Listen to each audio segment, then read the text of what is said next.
In this video, I'm going to be reacting to an article that claims you can use the law of attraction to attract your ex back. So I'm going to go through this article. I'm going to show you what may be true, what may not be true, what is healthy, what might not be healthy, and exactly how you can actually go about this process if it's really your true deep down desire. Now, first off, I'm just on Google, and there's an article on how to use the law of attraction to get your ex back. And right when I'm going down, I see that it's talking about the basic rules of the law of attraction, but then it talks about that of using positive affirmations. So it says that using affirmations, like one thing you might do is you might put the name of your ex and I are meant to be together. So if this person, if their name was Brad, you would say, Brad and I are meant to be together. Or you would say, I am getting back together with Brad. Or you would say, I truly love and respect Brad. Or you would say, I'm getting back with Brad sooner than expected. You would say, I am grateful for having Brad, name of your ex, in your life. I feel connected to Brad on a deep level. These are all affirmations you could say to get Brad back. Now, while at a certain level we do experience in life a reflection of what we believe to be true, one of the things that happens is if we are, one, putting someone on a pedestal and we are telling ourselves and we are affirming to ourselves energetically these affirmations, normally what ends up happening is by affirming these affirmations, we're actually emphasizing that that person is not here now. That's the first thing. So it's, even though you're saying the words, Brad and I are meant for each other. First off, you might also be creating there with that affirmation, you might be creating this story in your mind that we are meant for each other, which then you're putting importance on it working out and you're sending them all this energy like, don't you know, Brad, we're meant to be together. We're one with each other. We're the other halves to each other's soul. And by having that level of energy that you're projecting out, it is repelling Brad. Brad maybe would come around and would actually like be engaged with you again. Maybe that engaged, but like be interested again if the energy were pulled back. So one of the things you want to do is you actually want to pull your energy back. You want to put the energy that you were projecting at them, you want to bring it back inside of your body, and you want to focus it on your own life. You want to focus on it with your friends and your own purpose. You want to focus on doing your own inner work, your own inner worthiness, because when you are projecting it outwards, you're diffusing your own energy. And one of the things that really creates a lot of resistance is the stories we tell ourselves about the person that is the object of our desire. So if you're desiring Brad and you're saying these affirmations like, we're meant to be together, Brad and I are meant to be together, what you're doing is you're creating a lot of importance. You're creating this story that is also based on scarcity. Think of that. If you are in abundance, you would more so be like, you might have this unconditional love for Brad, but you also understand that Brad has his own decisions to make. And if Brad doesn't choose you, you have the sense of self-worth and self-validation to know that you will still find somebody that you have a very deep connection with. Do you see the difference there? When we put someone on a pedestal and we tell ourselves a story that this is the one person meant for us, we create scarcity. We're in scarcity. We're not actually letting go. And I would say that the most powerful thing you could do is to actually let them go. Now, when I say let them go, you may even think, okay, I'm going to let them go because I'm going to get them back. The thing is if you're letting them go to get them back, it doesn't really work. It can, but it doesn't really. You want to let them go because it's what's best for them. If they come back, they may choose to come back, but you let them go not because they're going to come back, because that's called manipulation. You let them go because it's what's healthiest. It's what the situation calls for itself right now. It's what obviously is like the path of least resistance in the moment. And sometimes the reason we're avoiding letting someone go is because we're avoiding going into the emotions that are coming up. It's almost like, well, if I can just hook them back in and get them back, then I won't feel this pain, this abandonment. And what actually might be the deeper issue here is that abandonment you feel, the loss and the rejection that you might feel may be what you felt when you were a kid. It may be a familiar energy that you're fighting for. And because of all this energy being sent towards Brad or whoever it is, it's all this energy that's being diffused, and it's also literally repelling the person, because energy, when you're thinking of someone and you're feeling resistance, you're literally sending them energy. So pull your energy back, not because you're going to get them back. Pull your energy back because you deserve it, because you're worthy of just having your own energy and focusing on your own life and focusing on your own ecosystem and your own self-worthiness.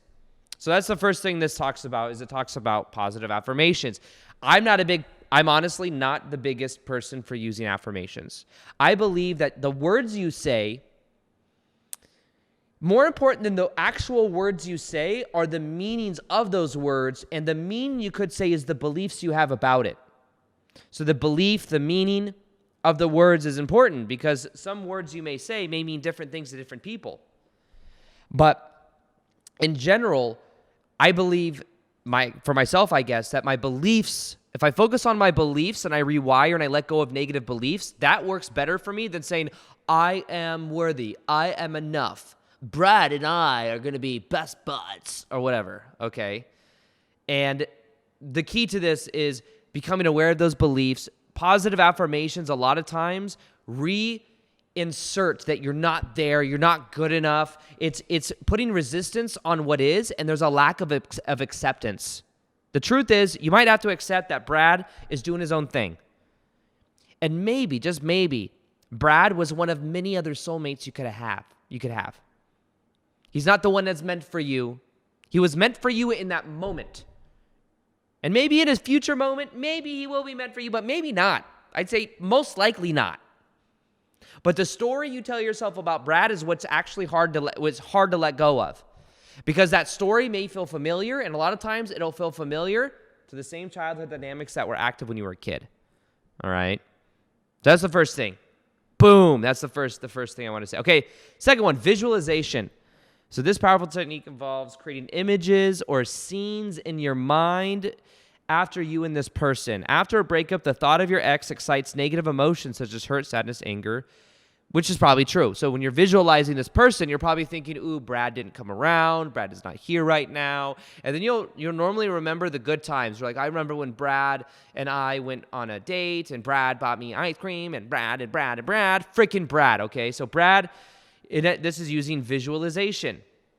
Now, what is more valuable, I believe, than visualizing the actual Brad is visualizing yourself being happy. Visualizing yourself doing what you love for a living. Visualize yourself feeling grateful for what you already have. Visualize yourself happy, and visualize the qualities. If you're going to visualize a partner, instead of visualizing Brad, visualize being with someone that has the qualities that are in alignment with you.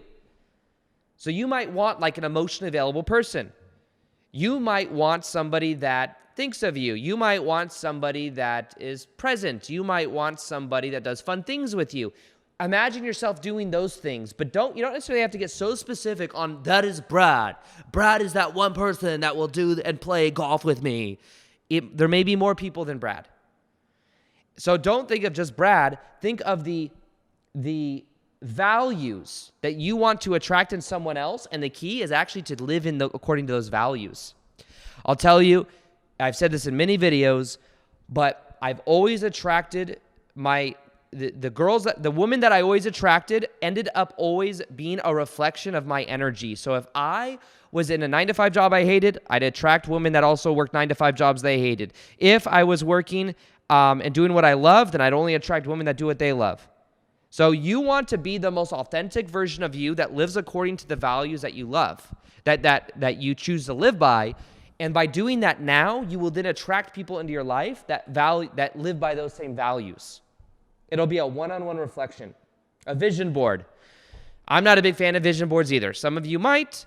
When you look at a vision board, it makes you feel a certain way, then that's awesome. But I believe that within a 24-hour period, if every single day you do something you're passionate about, you meditate for 10, 15 minutes in the morning, 10, 15 at night, to 15 minutes at night. You become aware of your negative beliefs. You act on your passion. And you do these things. I think that's way more powerful than a vision board.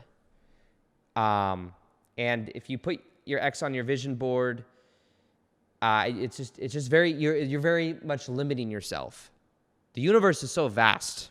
By thinking of just your ex, you're putting it in this like very specific spot where you're literally becoming blind to other ways that you could attract different people that may even have a better connection than with Brad. Now, meditation is the next thing it says. I agree with meditation. What you want to do is meditate, put the awareness, and here's one of the most powerful magnetic things you could actually do that is very simple. What you do is you put your energy in your hands and in your feet and your body. You feel the separation between you and the walls, you and your computer, you and your candle flame, if you're staring at a candle flame. By feeling safe in your own body, you're bringing your energy back. And what you end up doing is you end up, instead of, and when you go out even, like I've done this before in public, works like magic. And I've taught this technique to thousands of people on YouTube and stuff. And people do this, and I get messages all the time from people that say, I've done this and it actually works. Put the awareness in your body and focus on the separation between you and other people when you're out. Instead of trying to connect with them and getting their approval or validation or them to say something to you. Be present, be still, and feel inside of your body. That breeds presence. And I'll tell you what, presence is magnetic. And a lot of times the reasons we're fighting for an ex might be because there's a codependent energy there that feels safe with that energy active. So seeking someone else's validation, seeking someone else's approval is a codependent behavior that stemmed from childhood, because in childhood, that's maybe what you had to do to receive love and to get your needs met growing up. You had to seek it. You had to try to get it. When you start really building your own sense of self-worthiness by letting go of the shame, letting go of believing you're broken, you will then be totally empowered in a completely new way. That's what I had to do. I had a lot of shame, believing I was broken. And when I would date someone, it was literally like I believed I wasn't worthy, and it was like I was fearing the end, and I would energetically butcher it up. But then I started looking at this and started realizing that I was holding myself back from being the real me. Instead of being the people pleaser, the nice guy, I started to be vulnerable, which means showing the real me, which means not being nice and people pleasing. It meant expressing the real me, showing sexual intent, like desire for someone else, instead of just being the nice guy, the friend for so long. Being like, no, I'm attracted to you. And having that kind of energy changed everything about the dynamic, because then I was being more real. The thing with vulnerability is some people, they're not vulnerable because they're afraid of getting rejected. But the thing is when you're being the real you, you're living according to your own sense of frame. You're in your own body. You're being the real you. That is the most magnetic thing you can do. But you're not being the real you and being vulnerable because you're going to attract love. You're being it because it's who you choose to be. Another thing it says in this article is express gratitude. I think that can be very powerful. Feeling grateful for what's already in your life. Even I would not focus on the ex and all that stuff. Focus on like what you're already grateful for. Being healthy, being alive. You make it general. It makes it a little bit easier. It's helpful hints to get your ex back. Helpful hints. It says the most vital step after a breakup is to forgive your ex as well as yourself, irrespective of who you blame. I think that is actually true. I mean, you could forgive your ex. A lot of times I think we have a story that it's someone else's problem. Like, this person didn't understand my value. This person doesn't know this person's like my deep soulmate, and they're just the other half to my soul, and they're running. Like, they just don't know all of this stuff. Remember, that meaning that you're infusing, which is a form of affirmation, is creating more heaviness. And it's actually creating much more resistance than anything else. It says the no contact rule. The no contact rule is a very powerful rule. The no contact rule is where you pull your energy back and you stop. Like, even when you break up with somebody, there's energetic cords between you and that other person. And every time you think of this person, it's like you're energetically tapping into their energy. When you contact them and you're texting them, you're looking at their social media or whatever, you're intermingling energy. The no contact rule is you completely stop contact. It's one of the most powerful magnetic qualities you can have. It's this thing that works more powerful than anything I've ever seen work, but you have to do no contact, not because you're going to get them back, but you have to go no contact because you need to feel safe in your own frame. and really tap into your own energy. So this is something that I highly recommend you tap into. And if you want to learn about the no contact rule, it's one of the most powerful things you can learn. Check out this video right here and watch how it changes your life. What is called no contact is one of the most powerful processes or energies that you can infuse into what you're experiencing if you find it hard to let go, or if you find that the more you try to make something work with somebody, the more it butchers up